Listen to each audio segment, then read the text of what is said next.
What up mga solid subscribers, no? So ngayon meron po tayong papanoorin ngayon, no? So very big shoutout po kay Miss O, no? So upon scrolling po sa aking, kung tawagan niya, parang YouTube newsfeed po, no? Nakita ko po ito, no? Another milestone daw for SB19 Dam, no? For me guys, this is a very good, a very good move by SB19, no? Yung kanta kasi na Dam, this is just my own opinion guys, yung kanta na nilang Dam, hindi siya yung to the point na katulad ng ibang kanta na catchy, na meron pa ulit-ulit na words, your set of words. Kunyari,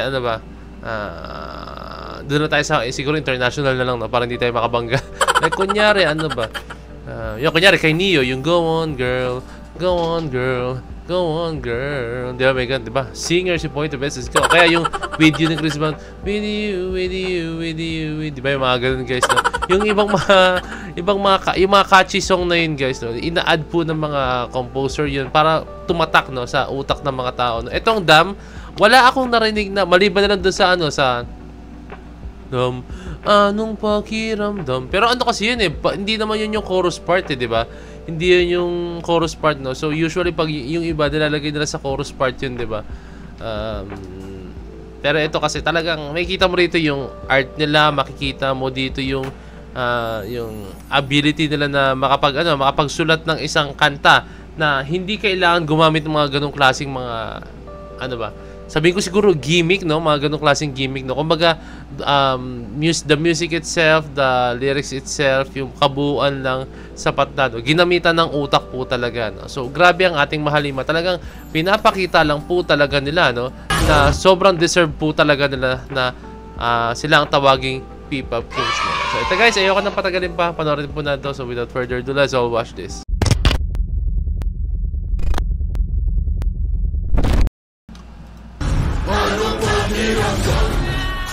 SB19 Dam, #1 on Billboard World Digital Song Sales Chart, the first ever for a Filipino artist.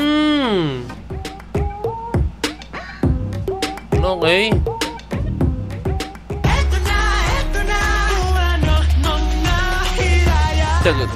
SB19 has once again proven why they are the king of P-pop.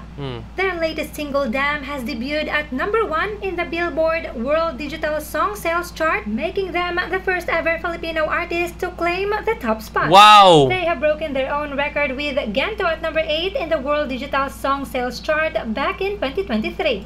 Guys, kasi kung titignan nyo maigi yung music video na SB19, no? Dumaan tayo sa music video.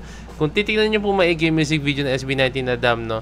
Para kayo nanonood po talaga ng movie. Ganun yung dating niya. Sa akin, ganun yung dating sa akin. Para kayo nanonood ng movie na parang trailer siya, and then, ang ganda yung visuals, yung effects, lahat. Cameraman, yung videographer, and then yung editor.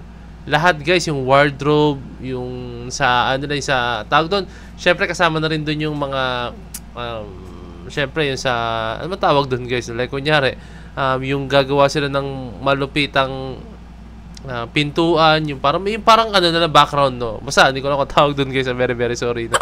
And then yun, no? Doon pa lang guys, quality na po talaga, no? Very big shoutout po sa kanila, no? At the same time, sa kanta, sa song itself guys, sobrang ganda, no? Dito makikita po talaga na yung dating po talaga ng SB19 dito is talagang pang international na po talaga, kaya maipagsabayan, no? Di ba alam niyo naman sa K-pop, di ba? Yung K-pop, hindi ko sinasabi guys na ang Dam is parang K-pop, hindi po ganun guys, na iba na po talagang approach ng SB19 pagdating po talaga sa paggawa ng music, no? Talagang sobrang hiwalay na po talaga sila. I think yung iba na hindi pa ganun mulat sa mga bagay, no? Sasabihin nila, ay parang K-pop, ano mga ganun sila sinasabi, no? Pero sa ating, alam mo yun, mga taga-subaybay, sa ating mga nakaintindi po talaga ng tunay na musika, hindi masabi yun dahil sobrang ibang-iba na po talaga ang dating na SB19, no? So ito yung hinihintay natin, no? Just like sa K-pop, no? Di ba tayo guys, nung in-embrace natin yung K-pop, no? Kahit di na naiintindihan yung lyrics, kahit yun lang mapakinggan natin, di ba? Para sinasoundtrip natin siya, di ba? Pero itong SB19, sana dumating din tayo sa point na gano'n. Kahit hindi maintindihan ng mga tao, ng mga foreign fans, yung kanta ng, or yung ginagamit na language ng SB19, which is Tagalog, no? Wika, yung Tagalog, no? Sana dumating yung point na soundtrippin din nila, no? Actually, meron naman ngayon, guys, no? Pero yung kasing lawak po ng nangyayari ngayon sa K-pop, no? Kasi nagawa nga nila, bakit di natin magawa, no? So, kaya natin yan, guys, no? Baka nga mas mahigitan pa natin yan, no? So, suporta lang naman, no? So, ayun na po yung nare-reach ngayon ng SB19 na hindi napapansin gaano po talaga ng mga taong sarado ang utak, no? And of course, let's not forget that they are also the first and only Filipino act to break into the K-pop charts at number 6 in Chartmetric. K-pop charts. Kakabanggit ko lang K-pop. Wow.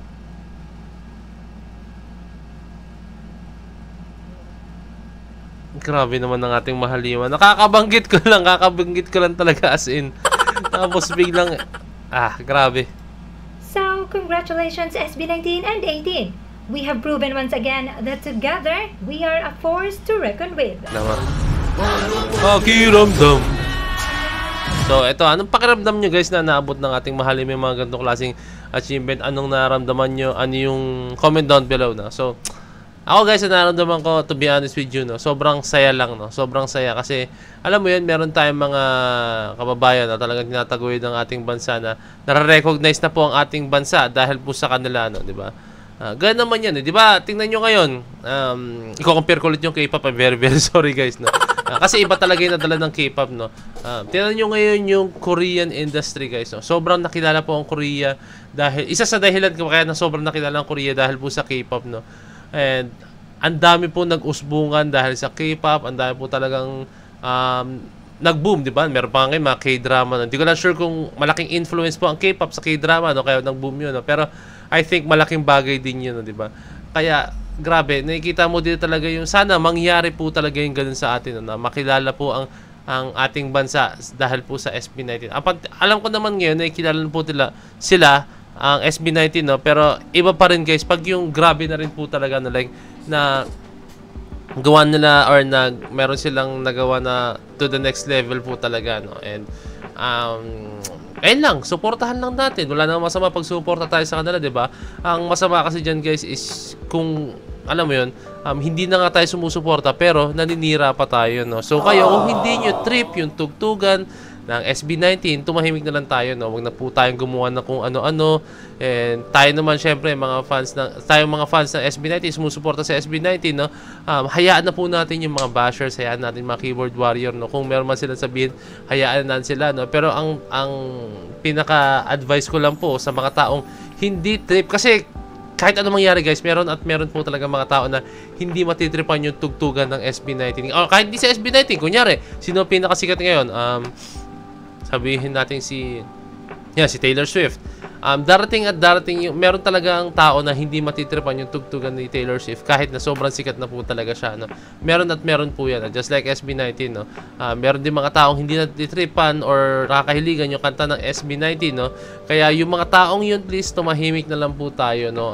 Ang gawin na lang po natin is matuwa na lang tayo sa achievement na magagawa ng SB19, no. Kasi para sa atin din naman yun, and para sa ikaw-unlad din ng ating bansa. Maniwala kayo sa akin, no, pag sinabing nakilala ang Pilipinas, isa sa mga babanggitin niya is dahil po sa SB19, no? So, di ba? Ang sarap sa feeling na gano'n na mangyari, no? So, yun lang. Tuloy-tuloy lang tayo and let's all hope for the best, no? So, yun lang guys. Maraming salamat. Kindly leave a like, subscribe, no? And kindly ring that notification bell, no? So, yun lang. This is me, Point to Point, signing out. Peace. Let's see.